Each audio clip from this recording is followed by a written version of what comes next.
Bonjour, chronique jeu de rôle aujourd'hui, puisque je vais vous parler du supplément pour l'anneau unique, intitulé Erebor, le mont solitaire. Donc c'est la traduction de The One Ring, Erebor, The Lonely Mountain. Ça a été publié par Edge en 2017 et ça fait 112 pages. La gamme de l'anneau unique, au développement relativement lent, a été encore ralentie par la mise en avant de son portage D&D5 intitulé Aventure en Terre du Milieu, en français, où la traduction des deux premiers titres de cette dernière gamme est encore toute récente, comme en anglais. Ceci dit, il reste plusieurs suppléments anglais de l'anneau unique non encore traduits, comme les deux consacrés au Rohan, dont j'ai eu des échos plutôt négatifs pour une fois, ou celui qui porte sur Brie. En français, le présent volume, Erebor, le mont solitaire, est à cette date la dernière traduction dans cette gamme, et date de quelque chose comme 1 an et demi ou pas loin de 2 ans. Edge, qui s'occupe également d'aventures dans la Terre du Milieu, a semble-t-il promis de ne pas délaisser totalement la gamme de l'anneau unique, mais on se doute que les traductions ne vont pas débarquer tous les 4 matins. Et je n'en dirai probablement pas beaucoup plus sur ce blog, même avec un certain nombre de réserves dont je n'ai pas fait mystère. Je vais moi aussi suivre le mouvement général et privilégier Aventure dans la Terre du Milieu, à l'heure où mon vieux fantasme de campagne tolkienienne sur la base de Ténèbres sur la Forêt Noire semble enfin commencer à se concrétiser. J'espère pouvoir lancer ça début 2019, après avoir fait un peu de Barbarians of Lemuria d'ici là. Vous avez peut-être pu voir les comptes rendus sur le blog ou sur la chaîne YouTube. Il y a donc de fortes chances pour que ce supplément soit le dernier de la gamme de l'anneau unique dont je traiterai ici, à moins que des suppléments communs aux deux gammes ne sortent, et c'est semble-t-il ce qui est prévu pour la Moria. Mais ce n'est pas n'importe quel supplément. À vrai dire, c'en est un dont l'absence jusqu'alors avait quelque chose d'une anomalie. La campagne classique de l'anneau unique débute au pied du mont solitaire. La proclamation de Bard, roi de Dal reconstruite, est un bon prétexte pour rassembler une compagnie et la ville du lac où Esgaroth, à peine un peu plus au sud, est théoriquement le premier sanctuaire ouvert. Le mont solitaire est là, juste à côté, mais il n'avait jusqu'alors pas eu droit à une description relativement approfondie, et à vrai dire même pas vraiment droit à une description ne serait-ce que superficielle. Il en allait de même pour Dal, ce qui à tout prendre était bien plus problématique encore, car la cité de Bard est ouverte, bien plus accessible que le puissant et riche royaume nain d'Erebor. Et il faut aussi noter que parmi les origines culturelles des PJ dans la gamme initiale, les nains du mont solitaire et les bardides occupaient une place non négligeable. Les premiers représentaient même alors la seule culture naine jouable. Et par une bizarrerie de plus dont la gamme est assez coutumière, c'est en fait ce supplément de contexte précisément, centré sur Erebor, qui offre la possibilité au PJ d'incarner deux cultures naines alternatives, les nains des monts du fer et les nains des montagnes grises. Cela dit, si l'historique de ces dernières cultures est singulier et intéressant, au plan technique, les diverses cultures naines demeurent assez proches. Reste qu'il était un peu handicapant dans le contexte de base des terres sauvages de ne pas avoir véritablement d'éléments contextuels concernant Erebor et Dal qui en sont, indubitablement, le cœur civilisé. Dès lors, à la différence des plus récents ajouts français de la gamme, les par ailleurs très bons et ambitieux Foncombe et les Vestiges du Nord, qui changeaient la donne classique du jeu et s'adressaient à des joueurs davantage expérimentés peut-être, Erebor est un supplément utile dès le début d'une campagne classique dans les terres sauvages. Il faut d'ailleurs relever qu'il s'insère dans la chronologie initiale de l'anneau unique Aventure dans les terres sauvages, débutant, censément à Dal justement, 5 ans après la bataille des Cinq Armées, et courant ensuite sur une trentaine d'années celle dévolue à la campagne des Ténèbres sur la Forêt Noire, là où les suppléments consacrés à l'Eriador adoptent une chronologie plus tardive, illustrant plus ouvertement le retour de Sauron aux affaires. Mais cette chronologie dans le contexte d'Erebor est semble-t-il conçue avant tout pour une autre campagne alternative et annoncée depuis longtemps, mais en anglais, mais sauf erreur toujours pas publiée, The Laughter of Dragons. J'espère qu'elle sortira un jour, de même que le supplément consacré à la Moria, lequel, ai-je cru comprendre, donc devrait être compatible à la fois avec l'anneau unique et avec Aventure dans la Terre du Milieu. Une piste intéressante, un peu dirais-je ce qui avait été fait pour Artung Cthulhu avec l'appel de Cthulhu et Savage Worlds, même si j'espère que ça sera réalisé avec davantage de soin et de constance. Ahem. Mais donc, pour l'heure, Erebor, le mont solitaire. Enfin. Le plan de supplément, comme souvent dans la gamme de l'anneau unique, est peut-être un peu biscornu, même si pas au point où ça en devient gênant. Je distinguerai pour ma part 3 parties regroupant des chapitres épars. La première, assez logiquement, est essentiellement géographique, mais a sa part de développement historique, et n'est pas totalement dépourvue d'éléments techniques bien dosés. Il s'agit donc de décrire la région couverte par le supplément en 3 chapitres, le premier consacré au mont solitaire à proprement parler, le second à la ville de Dal immédiatement au sud, le troisième traitant des régions environnantes. C'est du bon voire très bon boulot. Erebor et Dal ont droit à leur très jolie carte, même si celle du mont solitaire est forcément insuffisante en ce qu'elle n'illustre pas vraiment l'idée d'un royaume en 3 dimensions, si j'ose m'exprimer ainsi, et passer les rappels historiques particulièrement utiles dans ce contexte et qui résonneront plus loin avec les développements consacrés au passé tragique des nains, toujours à vif. La description des principaux lieux est bien gérée. Le lecteur n'est pas noyé sous les informations, mais en a amplement assez pour savoir quoi faire de tout ça. Et je rappelle au cas où que pour ma part, je suis plutôt un adepte du fluff touffu, mais ça me va très bien comme ça. Le cas d'Erebor est peut-être un minimum problématique, car à tout prendre, les joueurs non nains ne sont pas censés y avoir aussi facilement accès qu'à Dal. Ouvrir le sanctuaire d'Erebor demandera sans doute du temps et des efforts, mais après tout, c'est dans l'ordre des choses.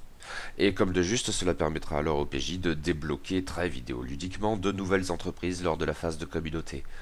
Les chapitres consacrés à Erebor et à Dal s'achèvent sur ce genre de développement de manière pertinente. J'aime bien notamment cette idée de la forge naine, une sorte de super entreprise courant sur plusieurs phases de communauté et qui voit un PJ s'appliquer à la conception d'une arme vraiment exceptionnelle. J'y reviendrai indirectement.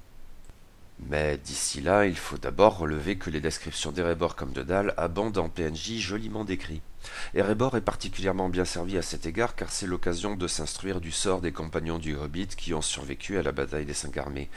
Mais il faut aussi relever que les deux monarques de ces puissants royaumes, respectivement Dain Pied d'Acier et Bard le Tueur de Dragons, ont du caractère, ce qui en fait des PNJ très intéressants et des garants potentiels à la forte personnalité. D'autres PNJ ne manquent d'ailleurs pas d'intérêt, comme la reine Una, épouse de Bard, originaire du mystérieux Dorwignon. A noter, quand la campagne débute, les deux ne sont pas mariés, cela n'intervient que plus tard, et c'est typiquement le genre d'événement qui peut s'insérer avec pertinence dans la chronologie d'une campagne au long cours, une illustration intéressante parmi tant d'autres, d'un monde qui évolue indépendamment des seules actions des personnages. La description des régions environnantes, enfin, est tout à fait réussie et complète utilement le guide des terres sauvages au nord et à l'est. Nous avons droit à des environnements variés, des terres septentrionales de Dal à reconquérir par la charrue plutôt que par l'épée, à la brande desséchée, mystérieuse et terriblement angoissante. Chaque région a droit à ses lieux et PNJ notables, allant du brigand au dragon, bien sûr. Mais je reviendrai au dragon plus tard. Le deuxième ensemble que j'ai envie de singulariser dans ce supplément porte en effet sur les nains, qui sont sans surprise les vrais stars ici. Bien évidemment, la description d'Erebor au sens strict les met en avant, mais cela va bien au-delà puisqu'il faut y ajouter encore d'autres chapitres. Passons rapidement en toute fin d'ouvrage sur les deux nouvelles cultures naines jouables que j'ai déjà évoquées, et il n'y a pas forcément grand-chose de plus à en dire si c'est un ajout tout à fait bienvenu. Le caractère d'errants, frustrés et rancuniers des nains des montagnes grises m'intéresse tout particulièrement. Restent tout de même deux chapitres directement liés aux nains. Le premier porte sur le trésor des nains et complète utilement les développements figurant dans Foncombe portant sur les objets exceptionnels, voire magiques. Pour le coup, l'utilisation de ce chapitre implique donc probablement de se référer à Foncombe, c'est à noter. Et comme dans ce précédent supplément, ce qui pouvait m'inquiéter un peu vu de loin s'avère très bien fait dès l'instant qu'on s'y attarde. C'est une fois de plus une démonstration du beau travail d'adaptation réalisé dans la gamme de l'anneau unique, qui se montre souvent bien plus subtil qu'il n'y paraît et en tout cas toujours pertinent. À vrai dire, plus que jamais, l'insistance sur le brio des réalisations naines, et tout particulièrement des plus antiques, est un élément de caractérisation essentiel, notamment, mais pas seulement en fin de compte, pour les personnages nains, et c'est tout à fait bienvenu. Or, le supplément en rajoute en dernier ressort une couche à cet égard, avec un chapitre consacré à la guerre des nains et des orques, dont l'intérêt me paraît essentiellement fluff, mais qui a aussi ses implications éventuellement techniques, sous forme de rancunes irrémédiables, de rêves traumatisants, d'artefacts perdus et de sources de corruption en pagaille. Oui, tout cela est très intéressant et très juste. Reste un ultime aspect de ce supplément qui, à la fois, coule de source et est à manier avec beaucoup de précautions. Les dragons. L'ombre de Smaug le Doré plane sur le mont solitaire, mais les dragons, même si Tolkien en parle assez peu au-delà dans le troisième âge, il en va tout autrement du premier, sont encore une réalité bien présente après le haut fait de Bard qui lui a valu de devenir roi. Les nains ont considérablement souffert des déprédations des grands vers bien avant que Smaug ne se rue sur le mont solitaire. Les royaumes nains des montagnes grises ont été anéantis par les dragons, et la brande desséchée, cette vallée embrumée dissimulée au cœur de la branche orientale des montagnes grises, abrite nombre de ces créatures titanesques, à quelques centaines de kilomètres à peine au nord d'Erebor et de Dal. La menace draconique pèse donc sur les peuples libres du Nord, même après la mort de Smaug. Il n'est peut-être qu'une chose pour les en préserver, temporairement du moins, une sorte de darwinisme acharné qui voit les dragons lutter entre eux dans cette région. Mais oui, les dragons sont donc toujours une réalité durant l'époque de jeu. D'ailleurs, de précédents suppléments en faisaient mention, nous avions déjà eu droit à quelques dragons, ou en tout cas au moins un, mes souvenirs sont ici un peu flous, en guise de PNJ hors norme. Maintenant, eh bien voilà, ce sont des PNJ hors norme, des antagonistes extrêmement puissants. Et Sauron mis à part, qui n'est pas censé pouvoir être rencontré par les PJ, il n'y a guère que le Balrog de la Moria, aka le fléau de Durin, ça tombe bien, pour rivaliser en puissance. Et du coup, eh bien, même avec Aventure en Terre du Milieu, Tolkien, ce n'est pas Donjons et Dragons. Il fallait bien un barde pour faire tomber Smaug, et les PJ ont déjà fort à faire avec une adversité plus classique. Ils ne sont pas censés être aussi forts que les héros de Donj à très haut niveau, qui cassent des divinités de milieu au petit-déj. De fait, certains points de règle ici peuvent se résumer assez vite. Le dragon fait ça, et vous êtes mort. Quel intérêt alors? Eh bien, même si je reste réservé plus que de coutume, je suppose que ce chapitre ne s'en tire pas si mal et pourrait, oui, pourrait s'avérer malgré tout utile en jeu. Il est de toute façon d'une lecture intéressante, hein. L'écologie des dragons fascine, et le jeu très malin sur les rumeurs les concernant, vraies comme fausses, est très malin, utilisable, oui, dans une campagne, même sans véritablement de dragons, je suppose. Car l'accent est mis sur un système de création destiné à concocter des dragons qui soient vraiment des antagonistes singuliers. Chaque dragon est unique, et par là il ne faut pas entendre seulement sa liste de pouvoirs destructeurs, mais tout autant ses traits de personnalité, qui régulièrement peuvent en définitive jouer contre lui. Nombre de dragons sont sensibles à la flatterie, plus encore sont joueurs au point où cela pourrait leur nuire considérablement, certains s'avèrent très lâches en dépit de leur puissance remarquable, etc. Quelques exemples en sont fournis en fin de chapitre qui, oui, ont vraiment de la personnalité et témoignent en même temps des diverses manières de faire figurer un dragon dans une campagne, de l'archétype essentiellement solitaire au chef suprême d'une bande de gobelins terrorisés, en passant par la créature de la brande desséchée engagée dans une lutte à mort pour la survie du plus apte. Enfin, pour prolonger l'idée des défauts bienvenus des dragons, tous ont leurs faiblesses, comme cette écaille manquante qui a permis à la flèche noire de Bard d'abattre Smaug. Alors, peut-être que les PJ pourraient en profiter? Ce sera probablement le seul moyen pour des joueurs d'abattre un dragon. Ils ne peuvent pas se contenter d'être des barbares niveau 42 qui meulent dans la cuirasse à la hache à deux mains.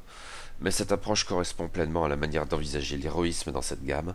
L'adversité est élevée, mais les hauts faits épiques, s'ils demeurent par essence exceptionnels, sont possibles.